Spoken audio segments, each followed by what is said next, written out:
All right, let's dive into something pretty wild today. We're going to explore a really fascinating paper that asks one of the biggest questions out there. What is reality? But here's the cool part.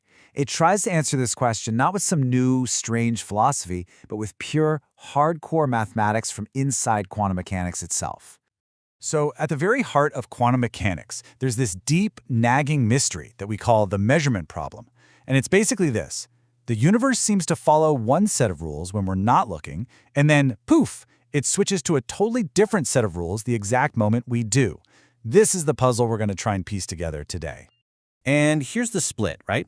On one side, if you just leave a quantum system alone, it evolves in this smooth, beautiful wave of possibilities. Everything that could happen is kind of happening all at once. But then on the other side, the second you look at it, that whole wave of possibilities just collapses. It randomly picks one single, definite outcome. So why are there two different rulebooks? That is the question. Now, most attempts to solve this try to add new ideas or interpretations, but the paper we're looking at does something totally different, something really clever. It asks, hey, what if we just built a mathematical observer that has to live inside the quantum world? What if it's forced to play by the exact same rules as everything else? So let's meet our main character, the self-observing observer. Now, it's super important to get this straight. This isn't a person, it's not conscious, it's a purely mathematical idea. An agent that can do two really important things. It has a memory to write down what it sees, and it can use that memory to decide what to look at next. So how does this thing actually work? Well, it's basically in this constant, simple four-step loop. First, it interacts with the world, makes a measurement. Then it records what it found in its memory, which the paper calls a trace. And here's the crucial part. It adapts. It uses that memory to pick its next measurement.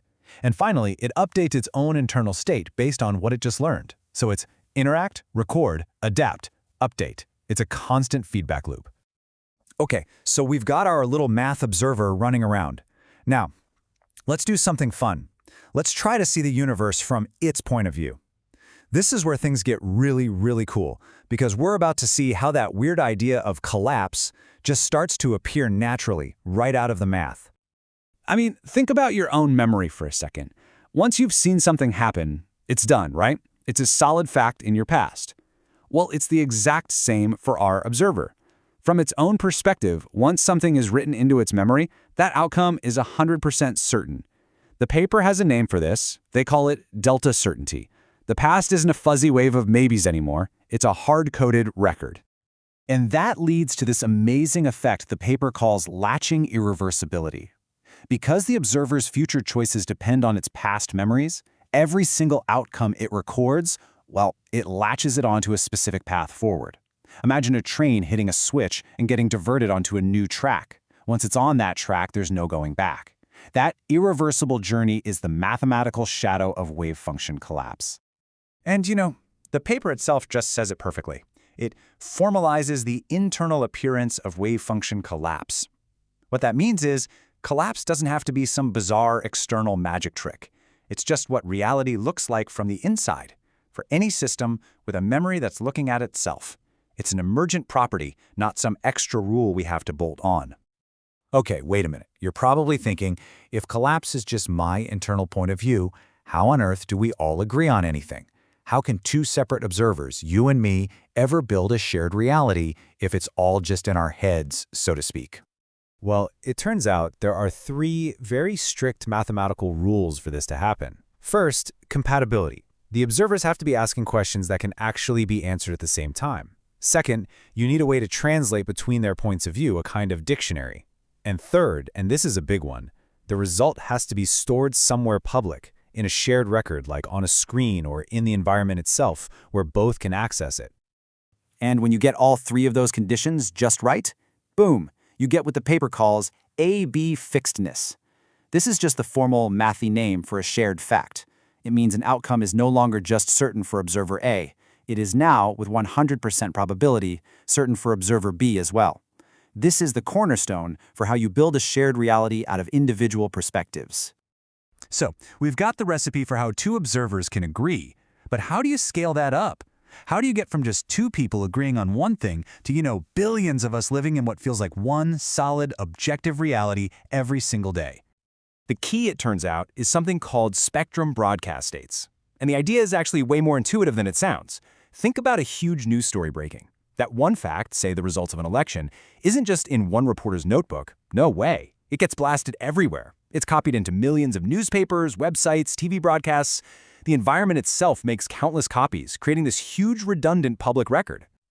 And this is where that redundancy becomes so powerful. You can see it right here.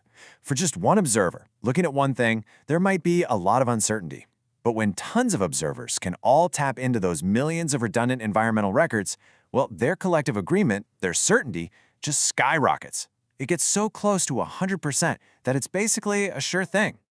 And this leads to a conclusion that is, honestly, kind of mind-bending. In this framework, objectivity isn't some pre-existing fundamental law of the universe. It's something that emerges. It's the consensus that's built when information about a fact gets copied so many times that it becomes practically impossible for anyone to disagree. All right, let's bring it all home. We've gone through all these different pieces. So what does this purely mathematical approach tell us about the nature of our reality in the end? I mean, think about what's been accomplished here. This framework defines an observer using nothing but the existing math of quantum theory. From that alone, it derives why collapse seems to happen. It figures out the rules for how different observers can agree with each other. It even shows how our shared objective reality can just emerge from information being copied over and over. And, get this, it does all that without inventing any new physics. So the big punchline, the huge takeaway is this.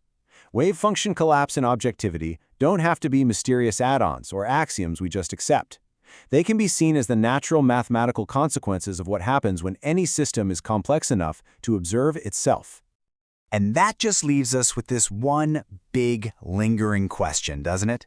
If what we call reality is just an overwhelming consensus, a ridiculously high probability agreement among observers, then what's really out there in those quiet moments when nothing and no one is looking?